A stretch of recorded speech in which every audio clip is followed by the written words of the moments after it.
ভাই জঙ্গলি, আমাদের এই রাজ্যের মধ্যে একটা শত্রু আছে। সে আমাদের ভূখণ্ডের মধ্যে আসতে সাহস পায় না, তুমি জানো না ভাই।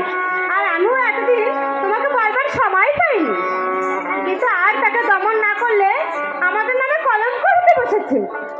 ওই এতদিন তো সে কথা বলনি বকদি, সে কোথায় থাকে? সে থাকে গয়ারখালি, কেদখালি, ওইদিকে সে বেড়ায়। ভূখণ্ডে সে একদিনও আসে না। পেটের দায়ে যত কাঙাল গরিব বনে আসে, সে তাদের উপর অত্যাচার করে। সে রাক্ষসী, সে মায়াবী। অত্যাচার করে আমাদের এই 18 ঘটার মধ্যেই এমন দুষ্প্রচার কে আছে বকদি? অত্যাচার করে তা নয়, তার পার্শ্বদিক লালসা মেটাবার জন্য সে নরম মাংস ভক্ষণ করে। ওই নাকি গো, তবে একবার তুমি আমাকে দোয়া করো, আমি এই মুহূর্তে ভূখণ্ড পর হয়ে তাকে ধরে এনে রীতিমতো শাস্তি বিধান করি।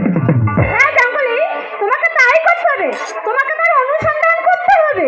তবে বিচল্লম ভগ্নি দেখিব কেমন সে ভয়াবী আমাদের অধিকারে এসে করে অত্যাচার। দেখিব কেমন সে ভয়াবী।